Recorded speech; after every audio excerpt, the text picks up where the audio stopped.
This is the Check-A-Pro Radio Show. Check-A-Pro Joe has assembled a team of pre-qualified home service contractors to bring you the latest in services, products, and techniques. Now, here's your host, the man with a hard hat and tool belt, Check-A-Pro Joe. Many of us don't really understand how the garage door works. We think we do. We think that garage door opener just pulls that garage door up and it pushes it down. It doesn't really work like that. And so I've asked Stephanie Carter from A1 Door Company in the greater Richmond, Virginia area to join me here on Check-A-Pro Radio today to really tell us how a garage door works. She's going to educate us a little bit on that. Stephanie, how are you? Hey, Joe, doing great. How are you? I am living the dream. Thank you so much for asking. So you've been in this business for some time, so I'm sure you've gone out to some homes. You know, the homeowner, will say, something like, the garage door opener isn't working well enough. I ask it to pull it up or push it down and it just won't do it. But it's not necessarily the garage door opener that has the problem. Maybe it's a spring, right? So explain to us how the garage door system works. It's pretty simple, but why don't you explain it to everybody? Absolutely. There's three main parts that we get calls about. I would say the top three would be the springs, rollers, and the operators, or a lot of people call them the garage door openers. It's that big machine in the ceiling. So the spring is what we like to call the muscle of the door. Without that spring, it's nearly impossible to open the door. If the spring is broken, you're basically deadlifting the door. So a little old lady or a child or someone who can't lift up 300 or 400-pound door is going to struggle. They will be stuck in their garage if that spring is broken. So you are basically deadlifting that door. The rollers, a lot of people say the little wheel-like thingies is what a customer would call them.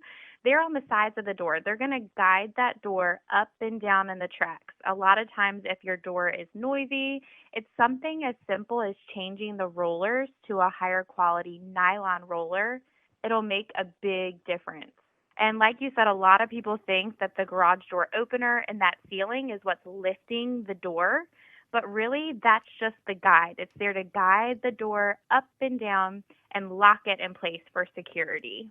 It's really that simple. Back when I was a kid, we didn't always have a garage door opener. Now it's almost standard in every home. But, some people had them and some people didn't. And that garage door went up and down very easily with the spring. So the garage door opener really isn't some beast.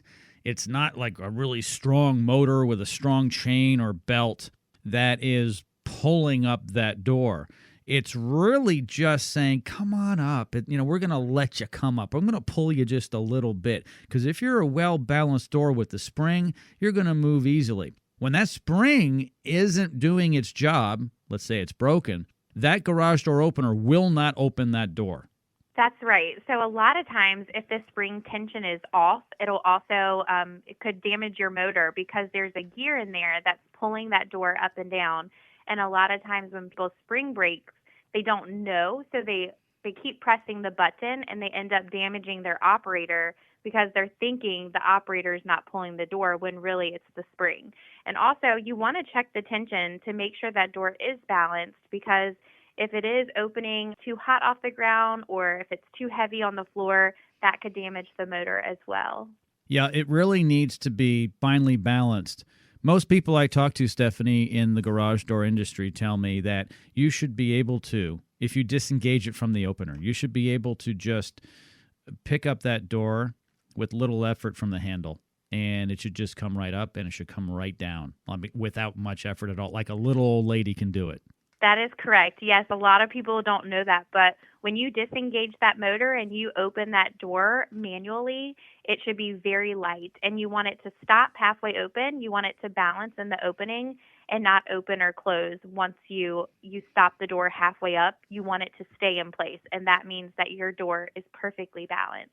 Stephanie, this has been great information. I really appreciate it. Stephanie Carter from A1 Door Company. All of her and her company's information is in the description of this podcast. Stephanie, thank you so much for joining me here. Thanks, Joe.